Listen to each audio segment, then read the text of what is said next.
안녕하세요. 부자아빠 제임스입니다. 오늘은 4년마다 이익을 내는 종목, 한마디로 올림픽 종목이라고도 하는데요. 이런 기업들을 우리가 어떻게 봐야 하는지 설명드리도록 하겠습니다. 주식시장에 4년마다 한 번씩 이익을 내는 종목들이 있습니다. 이런 종목들을 올림픽 종목이라고 말합니다. 실제 올림픽과 관계가 있는 게 아닙니다. 올림픽이 4년마다 열리니까 4년마다 이익을 낸다고 해서 그냥 그렇게 부르는 것뿐입니다. 이제껏 제 영상을 하나도 빼놓지 않고 보신 분들이라면 이미 아실 거라고 생각해요. 이 정도 좀 되면. 코스닥 기업이 4년 연속 영업 손실을 기록하면 관리 종목에 편입된다고 말씀드린 적이 있습니다. 3년간 연속 영업 손실을 기록한 회사가 4년째에 맞춰 영업 이익을 내는 것이 정말 우연일까요?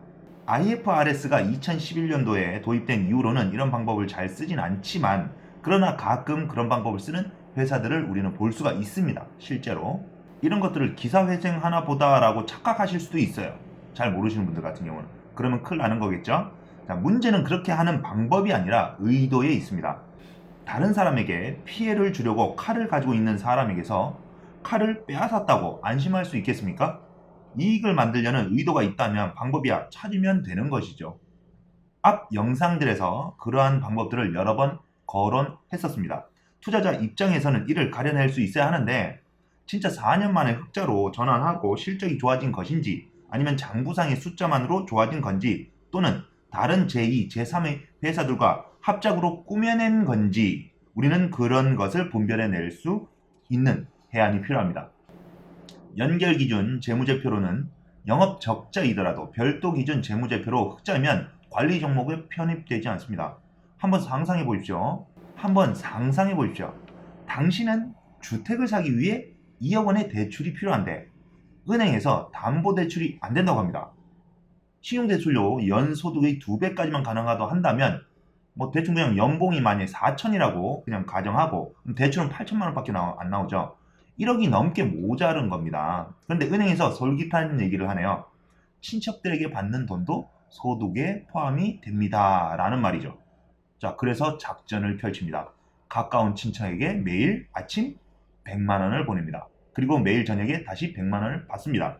이렇게 1년이면 이제 당신의 연소득은 3억 6,500원이 늘어난 상태가 됩니다. 주고받은 금액을 100만 원에서 더 높이거나 또는 횟수를 하루에 여러 번 증가시키면 얼마든지 대출 한도를 높일 수 있겠네요.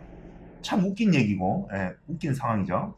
자, 그런데 기업이 별도 재무제표를 기준으로 영업이익을 산정하는 것은 이렇게 참 웃긴 장난과도 비슷하다는 것을 아셔야 됩니다.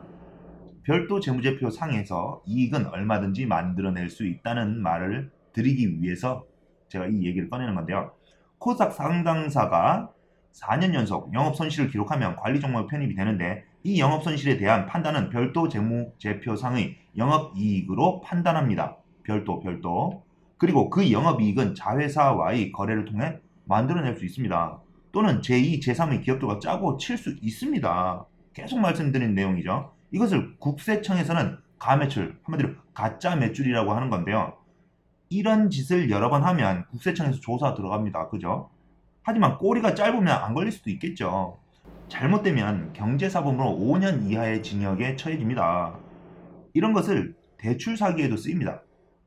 그 일에 말려들면 대체로 개인들은 파산 또는 개인 회생까지 해야 하는 것이 물론이고, 몇 년은 고생하고 가정이 붕괴될 수도 있습니다.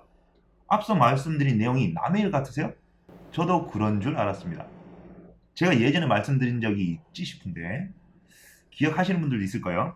4년간 엄청 잘하던 시래기 친구놈이 사기를 저에게 쳐서 제가 쫄딱 망했다라고 말씀드린 적 기억나시나요? 앞의 내용에서 제가 사기를 맞았잖아요. 이런 것처럼 똑같은 방식, 비슷한 방식으로 제가 사기 맞았기 때문에 남의 이야기라고 넘기지 마시라는 겁니다. 똑똑한 사람들일수록 사기를 잘 당한다는 통계도 있습니다. 특수 관계자 간의 거래는 회사의 실적을 부풀리거나 왜곡시킬 수 있으므로 주석에 별도로 공시하도록 되어 있습니다. 꼭 확인해야 된다는 말씀을 당부드리는 거예요. 내부 거래가 순전히 영업 이익을 만들기 위한 거래였는지 단정 지을 수 없다는 겁니다. 특수 관계자에 대한 매출액만 공시될 뿐이지 해당 거래의 원가가 얼마인지 공지가 안 됩니다. 얼마 이익을 남긴 건지도 공시된 자료만으로는 계산할 수가 없어요.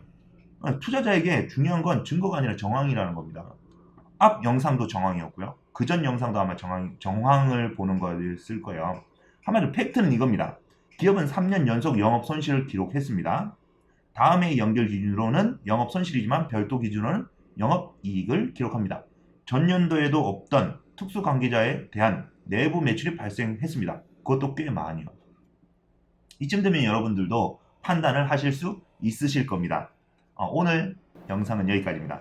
다음 영상에서는 분식회계 의도가 가득한 기업들에 대한 내용을 준비해 보도록 하겠습니다. 좋아요, 구독 눌러주시고 가시고요. 건강관리 요즘 정말 중요하죠? 건강관리 잘 하시기 바라겠습니다. 제임스였습니다.